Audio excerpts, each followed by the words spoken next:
Hello students, हम continue कर रहे हैं अपने क्लास 12th का बिजनेस स्टडी चैप्टर नंबर 3, जिसका नाम है हमारा बिजनेस इन्वायरमेंट। इसका फर्स्ट पार्ट के अंदर में हमने जो है बिजनेस इन्वायरमेंट का मीनिंग, फीचर और इंपॉर्टेंस ऑलरेडी कवर कर चुके हैं। इसका लिंक डिस्क्रिप्शन में है, वहाँ से आप जाकर देख सकते हो। और ये है हमारा इंस्टाग्राम आईडी। अगर यहाँ पर कोई भी आपका डाउट हो तो आप हमारे इंस्टाग्राम आईडी पर डीएम कर सकते हो, डाउट सॉल्व कर दिया जाएगा। और इस चैप्टर के जो है नोट्स पीडीएफ फॉर्म में भी मिल जाएगा। चलिए कंटिन्यू करते हैं अपने चैप्टर को और सबसे पहले बात करते हैं डायमेंशन ऑफ बिजनेस इन्वायरमेंट। जो बिजनेस होते हैं, जो बिजनेस होता है वो कभी भी अकेला काम नहीं करता है। बिजनेस के बाहर बहुत सारे एक्सटर्नल फोर्सेस होती हैं जो कि बिजनेस है और उसके डिसीजन, प्रॉफिट, सेल्स और ग्रोथ को अफेक्ट करती है। इन एक्सटर्नल फोर्स को हम डिफरेंट डायमेंशन में डिवाइड करते हैं, जिससे डायमेंशन ऑफ बिजनेस इन्वायरमेंट कहते हैं। डायमेंशन, मेन डायमेंशन मेनली 5 होते हैं: इकोनॉमिकल, सोशल, टेक्निकल, पॉलिटिकल और लीगल। इन्हीं सब के बारे में बात करेंगे अपने इस चैप्टर के अंदर में। चलिए देखते हैं एक एक करके। सबसे पहले बात करते हैं इकोनॉमिकल के बारे में, इकोनॉमिकल इन्वायरमेंट के बारे में। Refer to economic force affecting business, direct impact on business activities. मतलब जो हमारा इकोनॉमिक डायमेंशन है, इसका मतलब होता है कि देश की इकोनॉमी की कंडीशन जो बिजनेस को अफेक्ट करती है। इसमें क्या आता है हमारा जो कि की फैक्टर है: interest rate, inflation, disposable income और मॉनेटरी पॉलिसी, स्टॉक मार्केट। अगर लोगों के पास पैसा ज़्यादा होगा तो वो जो है ज़्यादा शॉपिंग करेंगे और बिजनेस की सेल्स बढ़ेंगी। लेकिन अगर महंगाई बढ़ जाएगा तो लोग जो है कम खरीदारी करेंगे। इसलिए जो हमारा इकोनॉमिक है वो डायरेक्टली बिजनेस को इम्पेक्ट करता है। जब हमारे पास पैसा ज़्यादा होगा तो हम खरीदारी करेंगे, ज़्यादा सामान खरीदेंगे, हमारे जो बिजनेसेस है उनके सेल्स बढ़ेंगी। लेकिन वहीं पर महंगाई बढ़ेगी अगर किसी सामान की, तो उस प्रोडक्ट का जो है सेल्स गिरेगा और बिजनेस जो है अफेक्ट होगा इनडायरेक्टली। ये है हमारा जो कि है इकोनॉमिक इन्वायरमेंट का मीनिंग। अब बात करते हैं एक एग्जाम्पल। हाई इन्फ्लेशन, इन्फ्लेशन बढ़ेगा हमारे कंट्री का तो इंक्रीज होगा कॉस्ट। मतलब कि अगर इन्फ्लेशन बढ़ेगा तो जो हमारा प्रोडक्ट है उसका कॉस्ट बढ़ेगा, जिसकी वजह से लोग जो है खरीदारी नहीं कर पाएंगे। इकोनॉमी के अंदर में पैसा नहीं आएगा और बिजनेस अफेक्ट होंगी। जीएसटी अफेक्ट बिजनेस, जीएसटी जो है अफेक्ट करता है बिजनेस को। अगर जीएसटी के अंदर में चेंजेस होंगे तो बिजनेस अफेक्ट होगा। डिमोनेटाइजेशन इम्पैक्ट इकोनॉमी की, जो डिमोनेटाइजेशन है जो कि हमारा 2017 या 19 के अंदर में जो है 2000 और 1000 का नोट बंद हुआ था, तो उस समय जो है हमारे इकोनॉमिक के अंदर में उथल पुथल मच गया था। डिमोनेटाइजेशन भी जो है इम्पेक्ट करता है इकोनॉमिक को और बिजनेसेस को। ये हो गया हमारा इकोनॉमिक इन्वायरमेंट का मीनिंग, की फैक्टर और एग्जाम्पल। नेक्स्ट है हमारा जो कि है social environment. Social environment include social factor influencing business, जैसे customer, belief, education, lifestyle, values. ये सब जो है हमारे सोशल इन्वायरमेंट को इफेक्ट करते हैं। मतलब कि सोशल डायमेंशन में सोसाइटी की habit, education, custom, belief, fashion, lifestyle आते हैं। बिजनेस को समझना पड़ता है कि सोसाइटी क्या पसंद कर रही है। लोगों की सोच और इस लाइफस्टाइल चेंज होती है तो प्रोडक्ट की डिमांड भी चेंज होती है। एग्जाम्पल के लिए आजकल जो है हेल्थ कॉन्शियस लोग जो है बढ़ गए हैं, इसलिए शुगर फ्री और ऑर्गेनिक प्रोडक्ट की डिमांड जो है बढ़ गई है। और यहाँ पर जो है की एस्पेक्ट है जो कि आपको ध्यान में रखना पड़ेगा।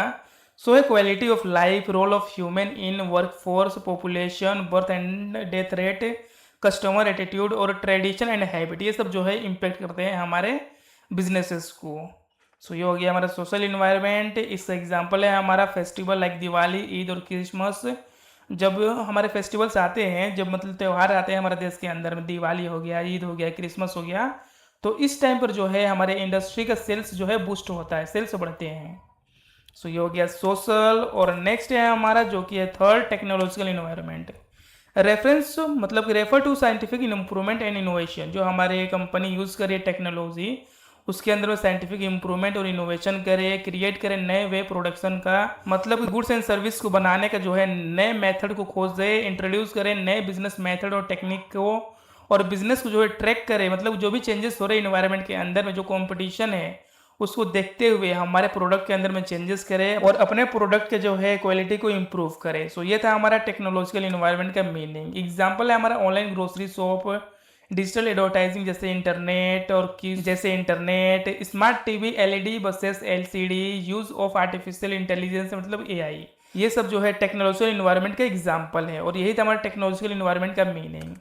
नेक्स्ट है हमारा फोर्थ जो कि हमारा political environment. Include political stability, peace and government attitude towards business. Include political stability, peace and government attitude towards business. Stable politics build business confidence, unrest और इनस्टेब्लिश क्रिएट अनसर्टेनिटी। मतलब कि जो हमारा पॉलिटिकल डायमेंशन है, इसका मतलब होता है गवर्नमेंट की स्टेबिलिटी, पॉलिसीज और जो पॉलिटिकल कंडीशन है। अगर देश में पॉलिटिकल स्टेबिलिटी होगी तो बिजनेसमैन जो है कॉन्फिडेंसली, मतलब कि कॉन्फिडेंस के साथ इन्वेस्ट करेंगे। लेकिन अगर पॉलिटिकल अनरेस्ट होगा, मतलब कि कभी कोई एक सरकार आ रहा है देश के अंदर में, कभी कोई सरकार आ रहे हैं और आपस में लड़ रहे हैं, तो इस समय जो है मतलब इस कंडीशन में बिजनेस रिस्क हो जाता है। एग्जाम्पल के लिए अगर स्टेबल गवर्नमेंट रहेगा, गवर्नमेंट स्टेबल रहेगी तो न्यू इंडस्ट्री ओपन होगी, नई नई इंडस्ट्री बनेगी। और पॉलिटिकल प्रोटेस्ट होगा, पॉलिटिक्स के अंदर में जो है दिक्कतें चलेगी, तो उसके बाद मतलब कि उस दौरान बिजनेस डिस्टर्ब होंगे, बिजनेस के अंदर भी डिस्टर्बेंस होती है। सो ये हो गया हमारा पॉलिटिकल इन्वायरमेंट का मीनिंग। और की फैक्टर जो कि आपको ध्यान रखना है, स्वच्छ भारत अभियान, skill India movement, political stability, constitution, leadership and political system, ये सब जो है हमारे पॉलिटिकल इन्वायरमेंट का की फैक्टर है जिसको आपको जो है ध्यान में रखना होगा। सो ये हो गया हमारा पॉलिटिकल इन्वायरमेंट का मीनिंग। नेक्स्ट है हमारा फिफ्थ जो कि है legal environment. Include law, rule and government regulation, cover court decision and authority order. मतलब कि इसके अंदर में होता क्या है कि जो लीगल डायमेंशन में लॉ, एक्ट और गवर्नमेंट है, गवर्नमेंट के रूल्स एंड रेगुलेशन है, वो सब आते हैं। बिजनेस को हर काम कानून के अकॉर्डिंग करना पड़ता है। अगर गवर्नमेंट नया टैक्स लॉ या लेबर लॉ लाती है तो बिजनेस को अपना सिस्टम बदलना पड़ता है। अगर मतलब बिजनेस के अंदर कोई भी चेंजेस होते हैं रूल एंड रेगुलेशन में या टैक्स में या किसी भी चीज़ में, तो बिजनेस को जो है अपना बिजनेस करने के तरीके को बदलना पड़ता है। एग्जाम्पल के लिए हमारे जीएसटी लॉ हो गया, कंज्यूमर हो गया, प्रोटेस्ट लॉ हो गया, लेबर लॉ हो गई, ये सब इन सबको देखते हुए जो है बिजनेस अपने काम को चेंज करती है, मतलब बिजनेस स्टाइल को चेंज करती है। की एस्पेक्ट है जिस पर आपको ध्यान देना है, licensing and foreign trade law और मैंडेटरी प्रोडक्ट वार्निंग। जैसे कि हमारा सिगरेट, अगर सिगरेट बना रहे हो या हार्मफुल प्रोडक्ट को बना रहे हो तो उसके ऊपर वह वार्निंग दो, वार्निंग जो है उस पर लिखो और वार्निंग दो लोगों को ताकि आपके ऊपर में कोई दिक्कत ना हो। ये जो है लीगल इन्वायरमेंट के अंदर में आता है। फॉरेन एक्सचेंज मैनेजमेंट एक्ट जिसे बोलते हैं FEMA, और advertisement regulation, restriction on alcohol ads, जो एल्कोहल एड्स होते हैं उसके प्रचार ना करें। जो शराब है, जो हमारे नशे पदार्थ है, मतलब नशीले पदार्थ है, उसका एडवर्टाइजमेंट ना करें। ये जो है हमारा लीगल इन्वायरमेंट बोलता है। सो ये था हमारा लीगल इन्वायरमेंट का मीनिंग। और नेक्स्ट है हमारा जो कि लास्ट है वो है demonetisation. Demonetisation, removal of legal tender status of currency. जो करेंसी होते हैं उसको बैन करते हैं, उसे हम बोलते हैं डिमोनेटाइजेशन। इन इंडिया डिमोनेटाइजेशन 2016 में जो है नोटबंदी हुई थी, 500 और 1000 के नोट्स से बैन हुए थे। अराउंड 86% कैश जो है बिकम इनवैलिड, मतलब कि 86% जो कैश थे इनवैलिड हो गए थे उस दौरान जब हमारा डिमोनेटाइजेशन हुआ था 500 और 1000 के notes. People had deposit old note in bank, मतलब जो लोग थे आसपास के वो डिपॉजिट कर रहे थे अपने पुराने नोट्स बैंक के अंदर में। 500 और 1000 का जो बैन हुआ था, बंद हुआ था। कैश विड्रॉ वेर रिस्ट्रिक्टेड, जो है कैश की विड्रॉल बंद हो गई थी। इसका एम क्या था, मतलब जो डिमोनेटाइजेशन है इसका मकसद क्या था? इसका मकसद ये था कि रिड्यूस करे ब्लैक मनी को, करप्शन को बंद करे, इनलीगल एक्टिविटीज़ को जो है उसके ऊपर में रोक लगा सके।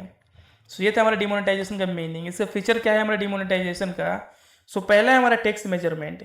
Legal income deposit easily in bank. अगर लीगल इनकम से जो है आपका पैसा आ रहा है, आपका इनकम हो रही है, तो इसे जो है आप इजीली बैंक के अंदर में डिपॉजिट कर सकते हो। लेकिन जो ब्लैक मनी है और जो ब्लैक मनी था उसको डिक्लेयर कर दिया गया है और टैक्स पेनल्टी ऊपर से लगाया गया उसके ऊपर में। नेक्स्ट हमारा फॉर्मल इकोनॉमिक बूस्ट, जिसके अंदर में जो है बैंक डिपॉजिट इंक्रीज हुआ था, लेकिन जो इंटरेस्ट रेट है वो डिक्रीज हो गया, तो वो गिर गया था इंटरेस्ट रेट बैंक का।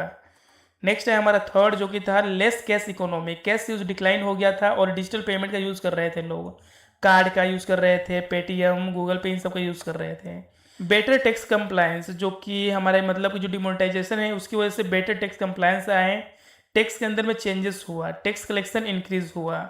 और यही था हमारे इस चैप्टर के अंदर में जो कि इंपॉर्टेंट था आपके एग्जाम के पॉइंट ऑफ व्यू से। और आप ध्यान रखना क्योंकि डिमोनेटाइजेशन से क्वेश्चन पूछे जाते हैं अक्सर 4 या 5 मार्क्स में। और हाँ, कोई डाउट निकला हो तो आप हमारे इंस्टाग्राम आईडी पर DM कर देना, वहाँ पर आपका डाउट सॉल्व कर दिया जाएगा। सो चलिए मिलते हैं नेक्स्ट पार्ट की वीडियो में, जब तक के लिए जय हिंद, जय भारत।